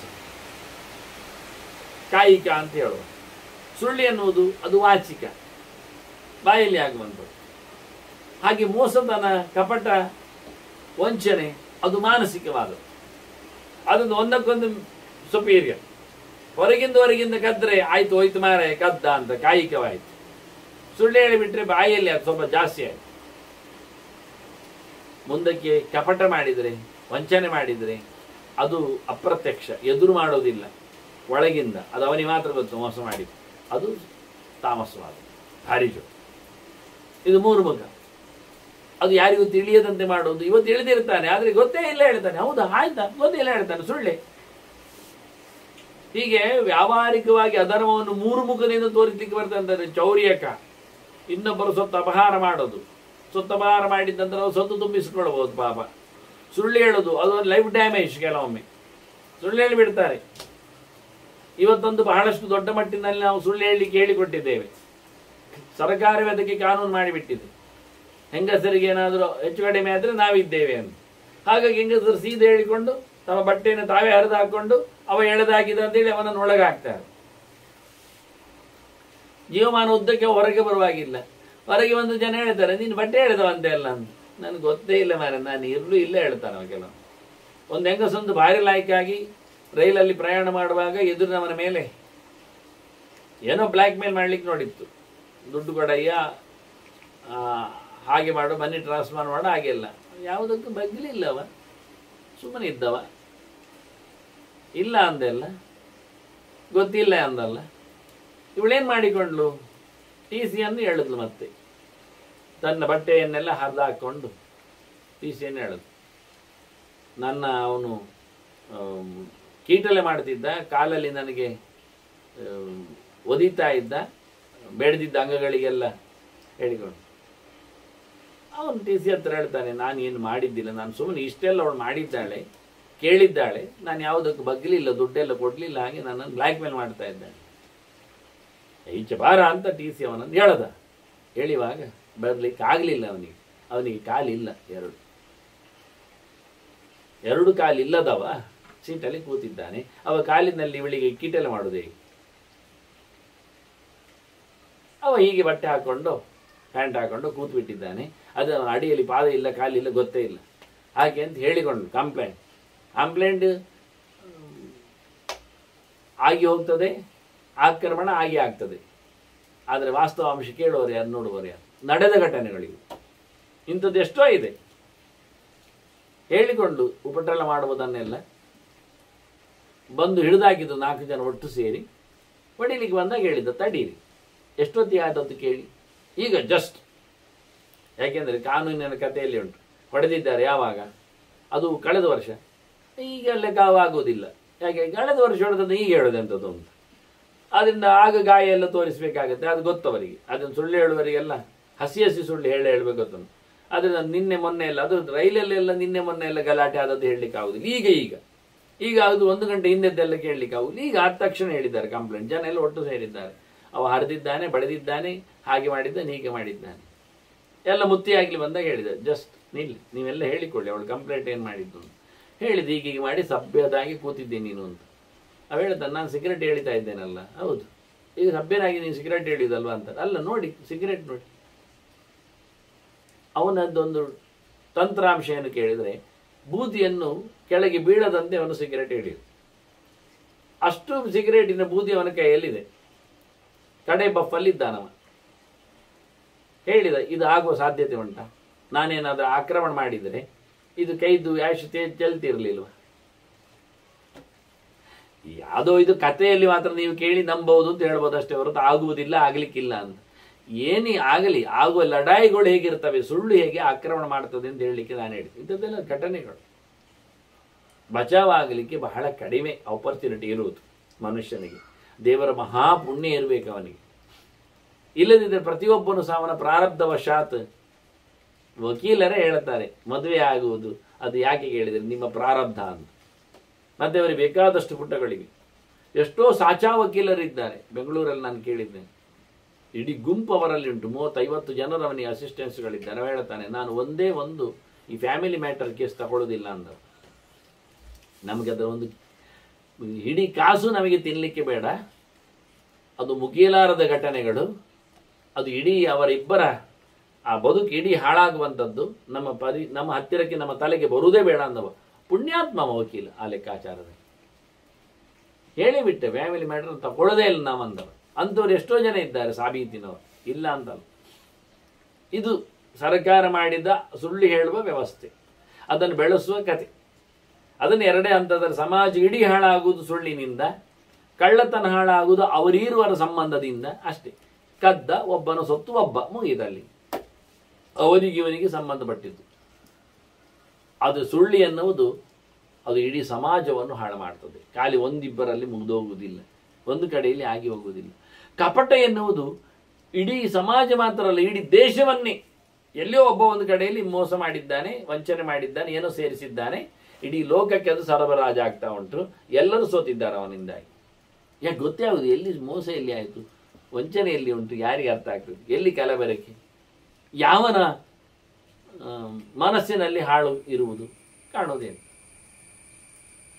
ಆದ್ರಿಂದ ಇದನ್ನು ಮೂರನ್ನು ಬಾಳಿಕೆ ಅಂದ್ರೆ ಅವತ್ತೇ ಅಧರ್ಮವನ್ನು ಅವರು ಡಿಕೋಡ್ ಮಾಡಿದ್ದಾರೆ. ಒಳಗೆ ಸೂಕ್ಷ್ಮವಾಗಿ ಎಂಟ್ರಿ ಮಾಡಿ ಎಲ್ಲಿ ಆಗ್ತದೆ ತಪ್ಪು ಅಂತ ನೋಡಿದ್ದಾರೆ. ಧರ್ಮದ ಹಾನಿ ಆಗಲಿಕ್ಕೆ ಕಾರಣ ಎಲ್ಲಿಂದ ಸೈಲೆಂಟ್ ಆಗಿ ಇದನ್ನು ಉಲ್ಲೇಖ ಮಾಡಿ ತೋರಿಸಿದ್ದು. ಆವತ್ತಿನ ಕಾಲದಲ್ಲಿ ಕೃತಯುಗದ ವ್ಯವಸ್ಥೆಯಲ್ಲಿ ಯಾಕೆಂದ್ರೆ ಇದು ಅಧರ್ಮ ಬಂದಾಗ ಆಗುವಂಥದ್ದು ಮನುಷ್ಯನ ಬಾಳಿನಲ್ಲಿ ಬಹಳಷ್ಟು ಗೋಳು. ಸುಳ್ಳಿನಿಂದ ಆಗತಕ್ಕಂಥ ಡ್ಯಾಮೇಜ್, ಕಳ್ಳತನದಿಂದ ಆಗತಕ್ಕಂತಹ ಯಾವುದೋ ಏನಕ್ಕೋ ತೆಗೆದಿಡ್ತಾನೆ, ಇಲ್ಲ ಆದರೆ ಬಹಳಷ್ಟು ಡೆಸ್ಪರೇಟ್ ಆಗ್ತಾನೆ. ಮೋಸದಿಂದಂತೂ ಪೂರ ಜೀವನವನ್ನೇ ಹಾಳು ಮಾಡಿಕೊಳ್ಳುತ್ತಾನೆ. ಒಂದೊಮ್ಮೆ ಮಾತ್ರೆಯಲ್ಲೇ ಮೋಸ ಮಾಡಿದರೆ, ಅವನು ತಗೊಂಡವನ ರೋಗ ಹೋಗದಿದ್ದರೆ ಇನ್ನೊಂದು ರೋಗ ಹುಟ್ಟಿದ್ರೆ ಏನಪ್ಪ, ಸಮಾಜದ ಸ್ವಾಸ್ಥ್ಯ ಕೆಟ್ಟು ಹೋಗ್ತದೆ ಕೆಲವೊಮ್ಮೆ ಮೋಸಗಾರಿಕೆಯಲ್ಲಿ. ಅದು ಕೆಲವರು ತಮ್ಮ ಕೈ ಚಳಕ ಅಂತ ಹೇಳಿಕೊಳ್ತಾರೆ, ಮತ್ತೆ ಕೆಲವರು ಹೇಳುತ್ತಾರೆ ಮೋಸ ಹೋಗುವವರು ಇರುವವರೆಗೂ ಮೋಸಗಾರರು ಇದ್ದೇ ಇರ್ತಾರೆ ಅಂತ. ಅಲ್ಲವರು ಮೋಸ ಮಾಡಿದ್ರಿಂದ ಮೋಸ ಹೋಗುದಲ್ವ, ನಾವು ಯಾರಾದ್ರೂ ಎಚ್ಚರ ಆಗ್ತಾರೋ ಗೊತ್ತಾಗ್ತದೆ ಯಾರಿಗಾದ್ರು.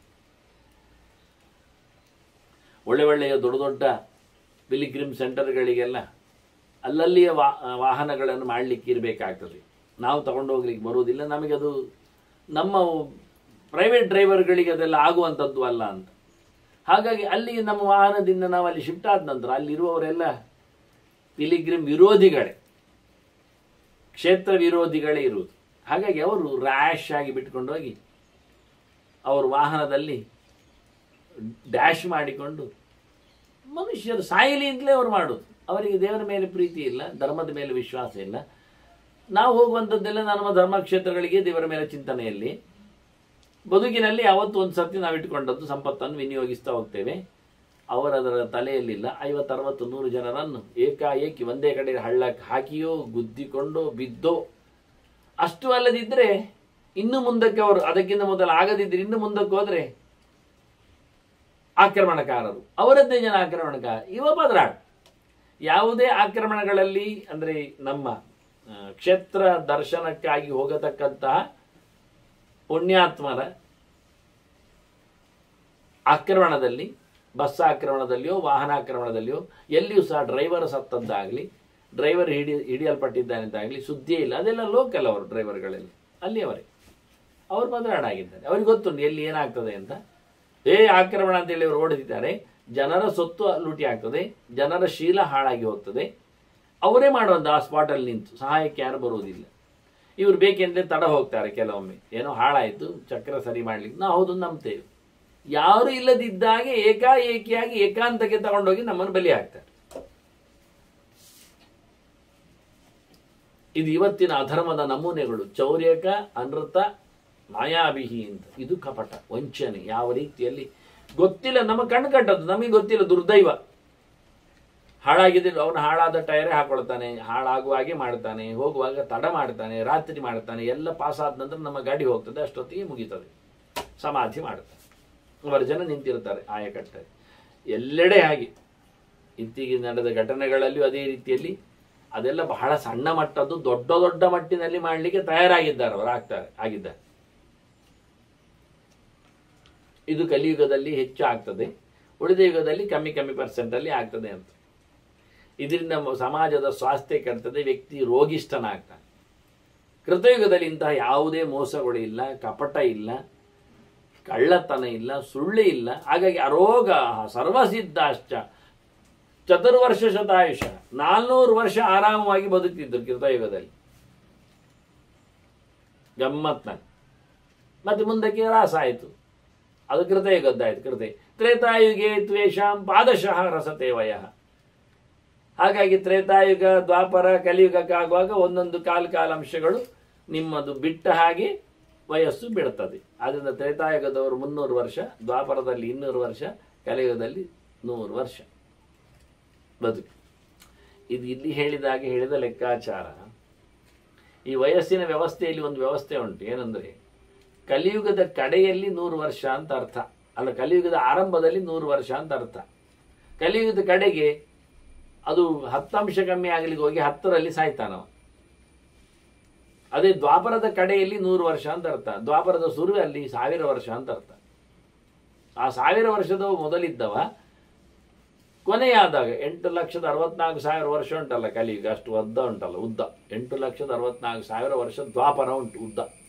ಹಾಗಾಗಿ 1000ದಲ್ಲಿ ಮೊದಲಾದವ ಎಂಡಾಗುವಾಗ 100ರಲ್ಲಿ ಎಂಡಾಗ್ತಾನೆ. ಆಗ ಕಲಿಯುಗ ಬರ್ತದೆ. ಅದು ಶುರುವಾದಾಗ 100ರಲ್ಲಿ ಇರ್ತಾನೆ. 4,32,000 ವರ್ಷ ಉಂಟು. ಈಗ 5,000 ಆದದ್ದಷ್ಟೇ. ಇನ್ನು ಎಂಡಾದಾಗ 10ರಲ್ಲಿ ಸಾಯ್ತಾನೆ. ಮ್ಯಾಕ್ಸಿಮಮ್ 10ರಲ್ಲಿ, ಮಿನಿಮಮ್ 1ರಲ್ಲಿ. ಇನ್ನು ತ್ರೇತಾಯುಗದಲ್ಲಿ ಕೊನೆಯಲ್ಲೇ 1000 ವರ್ಷ ದ್ವಾಪರವಂತಲ್ಲ. ಸ್ಟಾರ್ಟಲ್ಲಿ ಅದು ಭಾರಿ, ಅದು 12 ಲಕ್ಷದ್ದದು ದ್ವಾಪರ ಈಗ ಉದ್ದ. ಹಾಗಾಗಿ ಸ್ಟಾರ್ಟಲ್ಲಿ ಅದಕ್ಕೆ 10,000 ವರ್ಷದಲ್ಲಿ ಸ್ಟಾರ್ಟ್ ಆಗ. ತ್ರೇತಾಯುಗದವರು ಸುಮಾರಾಗಿ ಬದುಕಿದರೆ 10,000 ಬದುಕ್ತಾರೆ, ಕಡೆಗೆ 1000ದಲ್ಲಿ ಕಡೆ ಆಗ್ತಾರೆ. ದ್ವಾಪರದವರು ಕಡೆಯಲ್ಲಿ 10,000ದಲ್ಲಿ ಬದುಕ್ತಾರೆ, ಸ್ಟಾರ್ಟಲ್ಲಿ 1,00,000 ವರ್ಷದಲ್ಲಿ ಬದುಕ್ತಾರೆ. ಇದು ಲೆಕ್ಕ. ಕೃತಯುಗದ ದೊಡ್ಡ ಕೃತಯುಗದಲ್ಲಿ ದೊಡ್ಡ ಮೊದಲಿಗೆಲ್ಲ ಲಕ್ಷ ವರ್ಷದಲ್ಲಿ, ಕೆಳಗೆ ಬಂದಾಗ ವಯೋಸತಕ್ಕೆಲ್ಲ ಬಂದಾಗ ಕಮ್ಮಿಗೆ ಬರ್ತದೆ. ಇನ್ನು ಕೊನೆಗೆ ಹೋದಾಗ ಇನ್ನು ಕಮ್ಮಿ ಆಗ್ತದೆ. ಇವರು ಕೊನೆಯ ಲಕ್ಷಣ ಹೇಳಿದ್ರು, ದಿನದ ಕೊನೆಯಲ್ಲಿ, ಚತುರ್ಮುಖನ ದಿನದ ಕೊನೆಯಲ್ಲಿ ಈಗೊಂದು ವ್ಯವಸ್ಥೆ. ಅದರಿಂದ 100 ವರ್ಷ ಎನ್ನುವುದು ಕಲಿಯುಗದ ಒಂದು ಮ್ಯಾಕ್ಸಿಮಮ್ ಪೀರಿಯಡ್. ಈಗ ನಾವೊಂದು ಎಂತ ಹೇಳುವ, ಉಸಿರಾಟದ ಲೆಕ್ಕಾಚಾರ ಎಲ್ಲ ಮಾಡಿಕೊಳ್ಳುವುದು ಲೆಕ್ಕ ಹೇಳಿದರೆ ಅದೆಲ್ಲ ಕೃತಯುಗದ್ದು ತ್ರೇತಾಯುಗದ್ದು ಎಲ್ಲ ಹೆಚ್ಚು ಕಡಿಮೆ ಆಗ್ತದೆ. ಮತ್ತೆ ನಾವೀಗೇನು ಬೇಕದುಂಟ, ಅದು ಸೆಕೆಂಡಿಗೆ 4-8 ಹಾಗೆ ಲೆಕ್ಕಾಚಾರ ಮಾಡ್ತಾ ಕಮ್ಮಿ ಮಾಡ್ತಾ ನಿಮಿಷಕ್ಕೊಂದು ಹೀಗೆ ಮಾಡ್ಲಿಕ್ಕೆ ಹೋದರೆ ನಾವು ಕೃತಯುಗದ 400 ವರ್ಷಕ್ಕಿಂತ ಜಾಸ್ತಿ ಬದುಕ್ತೇವೆ. ಮತ್ತೆ 600-800 ವರ್ಷ ಆಗ್ತದೆ. ಮತ್ತೆ ಇದ್ದಲ್ಲೇ ಬದುಕಿದ್ದಲ್ಲೇ ಕೃತಯುಗ ಮಾಡುವ, ದ್ವಾಪರ ಮಾಡುವ ಅದೆಲ್ಲ ಆಗುವಂಥದ್ದಲ್ಲ, ಆಗಲ್ಲ. ಅದು ಅವರು ನಿಧಾನ ಉಸಿರಾಡ್ತಾ ಇದ್ದದ್ದು ಹೇಳುವುದಲ್ಲ. 400 ವರ್ಷ ಎನ್ನುವುದು 100 ವರ್ಷದ ಹಾಗೆ ಅವರು ಉಸಿರಾಟ ನಿಧಾನ ಮಾಡ್ತಿದ್ರು. ಜೀವನಲ್ಲಿ ಆಗತಕ್ಕಂಥ ಹಂಸಮಂತ್ರದ ಪ್ರಕ್ರಿಯೆ ಬಗ್ಗೆ ಮಾತಾಡಿದ್ದು. ಉಸಿರಾಟ ಎಲ್ಲ ಪ್ರಾಣಿಗಳಲ್ಲಿ ಎಲ್ಲ ಪ್ರಪಂಚದಲ್ಲಿ ಉಂಟು. ಮನುಷ್ಯನ ವ್ಯವಸ್ಥೆಯಲ್ಲಿ ಈಗ ಒಂದು ಲೆಕ್ಕಾಚಾರದ ಕ್ರಮ, ಅವರ ಬದುಕಿನ ಒಂದು ಲೆಕ್ಕ. 100 ವರ್ಷದ ಆಯುಷ್ಯದಲ್ಲಿ ಇಂಥ ಪರಮಾಯುಷ್ಯದಲ್ಲಿ ಲೆಕ್ಕ ಬದುಕ್ತಾನೆ ಅಂತ ಖಾತರಿ ಇಲ್ಲ. ಮತ್ತು ವೇದವಾದ ಅಷ್ಟಾನುಯುಗಂ ರಸಂದೀತಿನ ಶ್ರುತಂ. ವ್ಯಾಸರು ಹೇಳ್ತಾರೆ, ನಮಗೆ ಕೇಳಿ ಗ್ಯಾರಂಟಿ ಗೊತ್ತು ಅಂತಾರೆ. ಅವರೇನು ಹೇಳಬೇಕಾಗಿಲ್ಲ, ಅವರಿದ್ದವರೇ ಗೊತ್ತಿದ್ದವರೇ. ವೇದಗಳು ಮಾತಾಡುವುದು ಕಡಿಮೆ ಮಾಡ್ತದೆ ವರ್ಷಕ್ಕೆ ಯುಗಕ್ಕೆ ಬಂದಾಗ. ವೇದ ಓದುವವರು ಕಮ್ಮಿ ಆಗ್ತಾರೆ, ವೇದ ಹೇಳುವವರು ಕಮ್ಮಿ ಆಗ್ತಾರೆ, ವೇದದ ಬಗ್ಗೆ ಸೊಲ್ಲು ಕಮ್ಮಿ ಆಗ್ತದೆ ಯುಗಕ್ಕೆ ಬಂದಾಗ. ಇದು ವೇದವೇ ಹೇಳಿಕೊಂಡಿದೆ, ನನ್ನನ್ನು ಮಾತಾಡಿಸುವವರು ಕಡಿಮೆ ಆಗ್ತಾರೆ ಅಂತ. ಮುಂದಕ್ಕೆ ಹೋಗ್ತಾ. ಯಾಕೆಂದ್ರೆ ಇವೆಲ್ಲ ಹಾಗೆ. ಆಯುಂಶಿಚ ಆಶೀಷಶ್ಚೈವ ವೇದಸ್ಯೈವ ಚಯತ್ ಬಲಂ. ನಿಜವಾಗಿ ಬದುಕುವುದು ಮತ್ತೆ ಗಟ್ಟಿತನ, ಒಳ್ಳೆಯತನ, ಪ್ರೋಗ್ರೆಸ್ ಎಲ್ಲಿ ಇರುವುದೆಲ್ಲಿ, ಆಶೀರ್ವಾದ ಎಲ್ಲಿ? ವೇದದಲ್ಲಿ ಇರುವುದು. ಅಂದ್ರೆ ವೇದಜ್ಞರು ಕೊಟ್ಟ ವೈದಿಕವಾದ ಒಂದು ಆಶೀರ್ವಚನದಲ್ಲಿ ಅವನು ಬಹಳ ಸಮಯ ಬದುಕ್ತಾನೆ. ಅವರು ಆಶೀರ್ವಾದ ಮಾಡದೇ ಇದ್ರೆ, ವೈದಿಕವಾದ ಕರ್ಮಗಳನ್ನು ಅವನು ನಡೆಸಿಕೊಡದೆ ಹೋದರೆ ಅವನಿಗೆ ಆಯುಷ್ಯ ಬೆಳೆಯುವುದಿಲ್ಲ.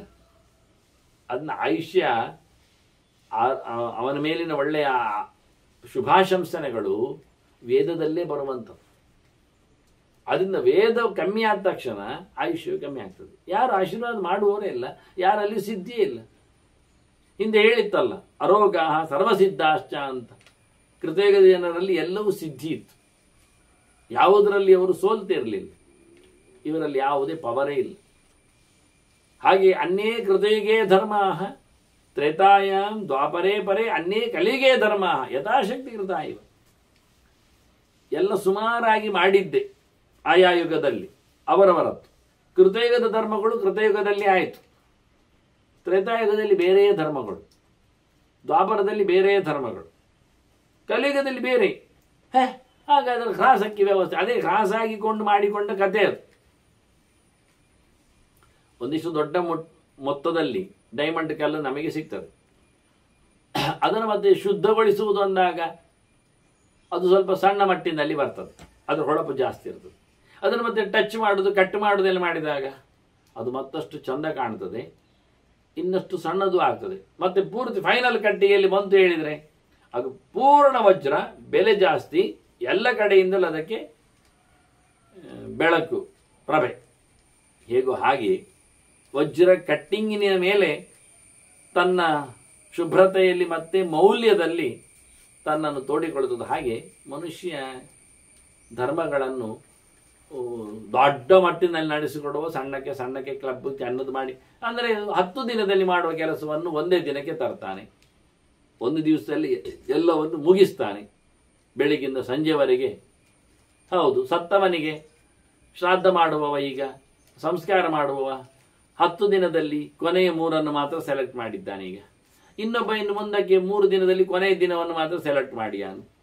ಮತ್ತೆ 1 ವರ್ಷದ್ದನ್ನು ಈಗ ಒಂದೇ ದಿನದಲ್ಲಿ ಮಾಡಿ 16 ತಿಂಗಳ ಮಾಸಿಕವನ್ನೆಲ್ಲ ಗುಳು ಮಾಡಿದ್ದಾರೆ.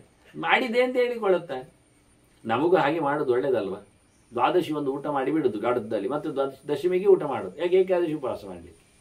ಹೀಗೆ 10 ದಿನದೊಮ್ಮೆ ತಿಂದರೆ ಹೇಗೆ? ನಾವು ಸತ್ತವರಿಗೆ ನಮ್ಮ ತಂದೆ ತಾಯಿಗಳಿಗೆ ಹಾಗೆಲ್ಲ ಮಾಡ್ತೇವೆ. ಪಿಂಡ ಪ್ರಧಾನ ಸೇವೆ ಅಂದರೆ ಮಾಡಿಸ್ತಾರೆ ಅಂದರೆ ಬೋಧ ಬರುವವರು ಅಷ್ಟಾದ್ರೂ ಮಾಡ್ತಾನಲ್ಲ ಇವ್ರು ಹೇಳುದು. ಆಯ್ತು ಮಾರ್ರೆ, ಸಂತೋಷ ವಿಷಯ. ಇದನ್ನೇ ಅವ್ರು ಹೇಳಿದ್ದು ಹೇಗೆ ಮಾಡೋದು ಅಂತ. ಕ್ಲಬ್ ಮಾಡುವ ವಿಧಾನಗಳು, ಅಷ್ಟು ದಿನದ ಊಟೋಪಚಾರಗಳು ಸತಿತ ಹಾಕುವಂಥದ್ದು, ಜನರಿಗೆ ಅಷ್ಟು ಉಳಿತಾಯ ಮಾಡಿಕೊಂಡ ಇವ, ಹೀಗೆ ಎಲ್ಲ ಕಡೆ ಎಲ್ಲವನ್ನು ಸಂಕೋಚ ಮಾಡುವ ವಿಧಾನವನ್ನೇ ಅವರು ಹೇಳಿಸಿದ್ದು.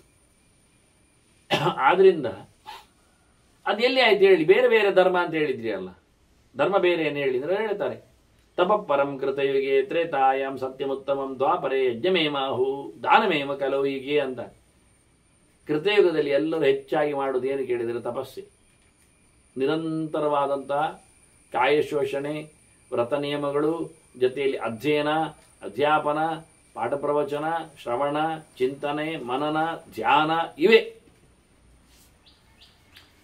ಊಟ ಎಲ್ಲ ಮಾಡಿದ್ರೋ ಇಲ್ವೋ ಅದಕ್ಕೋಸ್ಕರ ಪ್ರಿಪೇರ್ ಮಾಡಲಿಕ್ಕೆ ದೊಡ್ಡ ಸಂಗತಿಯೇ ಇಲ್ಲ ಅವರಲ್ಲಿ. ಇದ್ದ ಹಣ್ಣನ್ನು ತಿನ್ನುವುದು, ಹರಿಯುವ ನೀರನ್ನು ಕುಡಿಯುವುದು, ಬಿದ್ದ ಎಲೆಯನ್ನು ಕಡಿಯುವುದು, ಆಯ್ತಷ್ಟೇ, ಇದ್ದಲ್ಲಿ ಮಲಗುವುದು. ಇವತ್ತು ನಮ್ಮದೆಲ್ಲ ಉಂಟಲ್ಲ, ಬದುಕಿಗೆ ಬೇಕಾದಂಥ ವ್ಯವಸ್ಥೆಯಲ್ಲೇ ಎಲ್ಲ ಸತ್ತೋಯ್ತು ಜೀವಮಾನ ಪೂರ್ತಿ.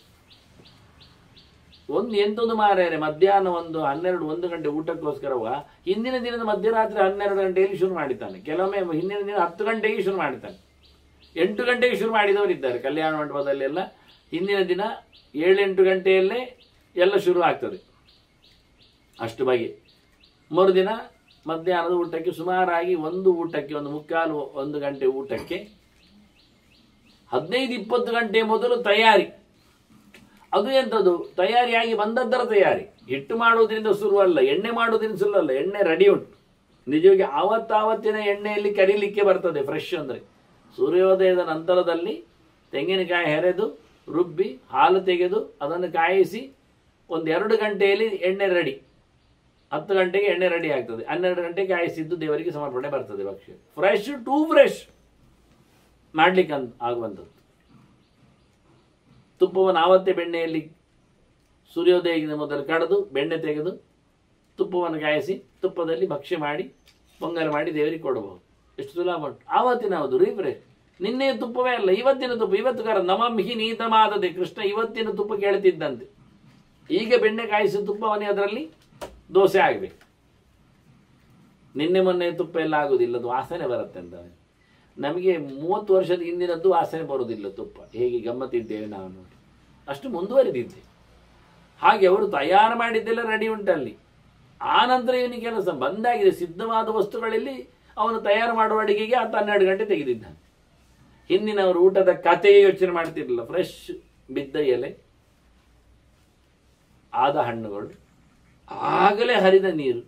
ನಿನ್ನೆ ಹರಿದದ್ದಲ್ಲ, ಟಾಂಕಿಯಲ್ಲಿ ಒಟ್ಟು ಮಾಡಿದ್ದು ಅಲ್ಲ, ತಂದಿಟ್ಟದ್ದು ಅಲ್ಲ ಕೊಡಪಾನದಲ್ಲಿ. ಏನು ಗಮ್ಮತ್ತು, ಅದ್ಭುತವಾದ ವಿಷಯ. ಅದರಿಂದ ತಪಸ್ಸು ಕೃತಯುಗದಲ್ಲಿತ್ತು. ದ್ವಾಪರದಲ್ಲಿ, ತ್ರೇತೆಯಲ್ಲಿ ಸತ್ಯಕ್ಕೆ ಬೆಲೆ ಇತ್ತು. ಆದ್ದರಿಂದ ರಾಮನ ಚಂದ್ರನ ಸತ್ಯವಾಕ್ಯ ಪರಿಪಾಲನೆಯ ದೊಡ್ಡ ರಾಮಾಯಣದ ಇಶ್ಯೂ ತ್ರೇತಾಯುಗದ ಕಥೆ. ದ್ವಾಪರದಲ್ಲಿ ಯಜ್ಞ ನೋಡಿ, ಧರ್ಮರಾಜನ ಯಜ್ಞ.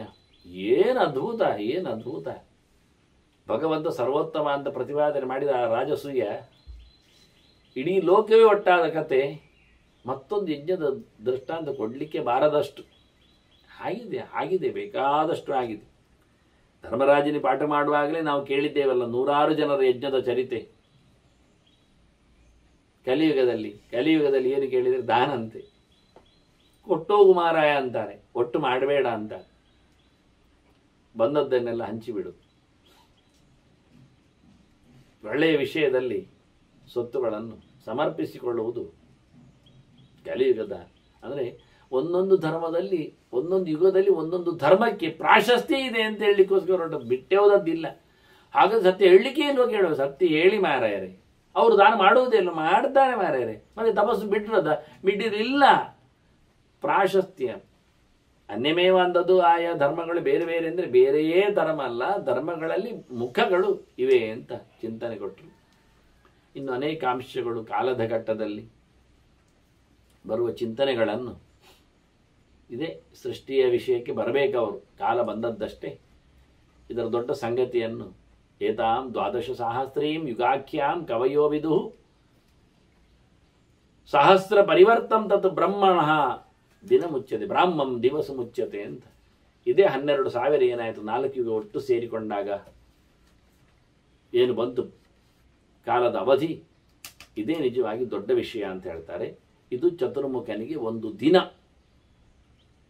ಇದು ವಿಶೇಷ. ರಾತ್ರಿಸ್ತು ತಾವತಿ ಬ್ರಾಹ್ಮಿ ತದಾದೋ ವಿಶ್ವಮೇಶ್ವರ ಮತ್ತೆ ವಿವರೆ. ಆ ನಂತರ ರಾತ್ರಿಯೂ ಸಹ ಅಷ್ಟೇ ಉದ್ದತ್ತು. ಚತುರ್ಮುಖನ ವ್ಯವಸ್ಥೆಯಲ್ಲಿ ಸಹಸ್ರ ಪರಿವರ್ತಂ ತತ್ತು, 4 ಯುಗಗಳು 1000 ಸರ್ತಿ ತಿರುಗಬೇಕು. ಚತುರ್ಯುಗ ಸಹಸ್ರ ಅಂತೂ ಬ್ರಹ್ಮಣೋ ದಿನ ಮುಚ್ಚತೆ ಅಂತ, ಅಷ್ಟೇ ಹಗಲು. 1000 ಸರ್ತಿ 4 ಯುಗಗಳು ತಿರುಗಿದ್ರೆ ಅವನದ್ದು ಹಗಲು ಮತ್ತೆ ರಾತ್ರಿ. ಮುಂದೇನಾಯಿತು, ರಾತ್ರಿ ಹಗಲಾದ್ರೆ ಇದು ದಿನಕ್ಕೆ ಒಂದಾಯ್ತು ಅವನದ್ದು. ಇಂಥದ್ದು ಮತ್ತೆ 100 ವರ್ಷ ಆಗಬೇಕು ಚತುರ್ಮುಖನಿಗೆ. ಇನ್ನು ಮುಂದಕ್ಕೆ ಸೃಷ್ಟಿಯ ಚಿಂತನೆಯನ್ನು ಅವರು ತಿಳಿಸಿಕೊಡ್ತಾರೆ. ಅದನ್ನು ಮತ್ತೆ ಸೇರಿದಾಗ ಕೇಳುವ ವಂದನೆಗಳೊಂದಿಗೆ ಶ್ರೀಕೃಷ್ಣ ನಾರಾಯಣ ನಾರಾಯಣ ನಾರಾಯಣ.